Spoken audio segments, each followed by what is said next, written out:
monumental task is just beginning for the residents of Altadena and Pacific Palisades. They must rebuild not just homes, but entire communities. In 2018, the town of Paradise started on a similar journey. Paradise was nearly wiped off the map by the devastating Camp Fire. In this 7 on Your Side Solutions report, our Philip Palmer traveled to Paradise, now in year 6 of their rebuilding effort. Philip shows us how far along they are and the lessons they've learned along the way. In November of 2018, the Camp Fire killed 85 people and destroyed 90% of the homes in Paradise, California. Gary Ledbetter lost everything he owned in that fire, and 6 years later still remembers his state of mind. There's a flood of emotions when you get burned out. One of them is, I want what I lost, and you want to build back right away. Gary had moved into his home 10 days before the Camp Fire destroyed it. It was a year before he was able to begin rebuilding, in part because he wanted to wait for new building codes now required in Paradise. But it took much longer for many to come to grips with the reality of what they faced on their road to recovery. You lose everything, now you're a victim. But my recommendation is don't stay there. Climb out of that hole and become a survivor. Then once you have a survivor mindset, you can gain some clarity and set a vision for yourself. In terms now easy to understand for fire victims in Southern California, Phase 1 and Phase 2 of debris cleanup took 9 months here in Paradise.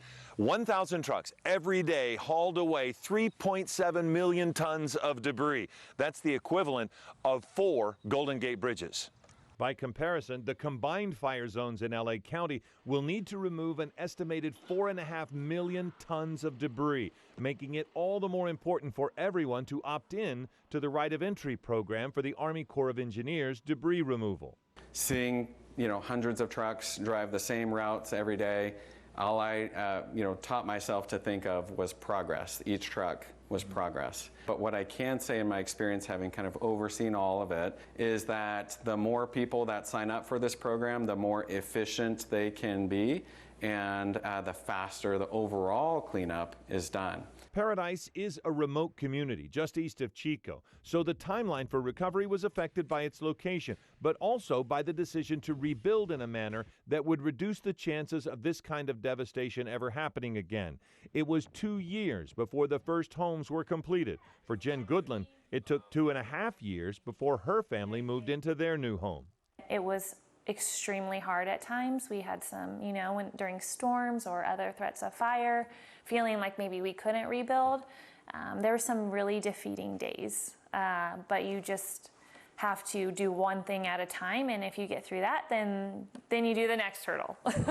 Paradise had a population of 26,000 people before the fire. In 2020, only 5,000 people lived here. But by last year, that number had more than doubled to 11,000. And for 3 straight years, Paradise has been the fastest growing city in California. You see trucks everywhere. You see red cones everywhere.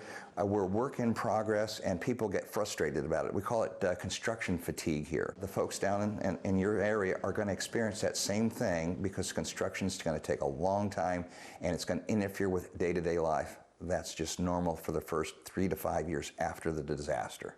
People from the outside always say, why aren't you rebuilt? And our perspective is, we've done an incredible job from what we had. Paradise realized over the years how important it is to celebrate small achievements every day. This wall is a celebration of the smallest. Each individual tile is the actual handprint of a child living in Paradise 5 years after the fire. Over 2,500 small achievements all in one place. In Paradise, Philip Palmer, ABC 7 Eyewitness News. Hello, I'm Mark Brown. Get more great ABC 7 content by clicking the subscribe button for our YouTube channel. And download the ABC 7 Los Angeles streaming app on Fire TV, Android TV, Apple TV, and Roku to watch on your TV.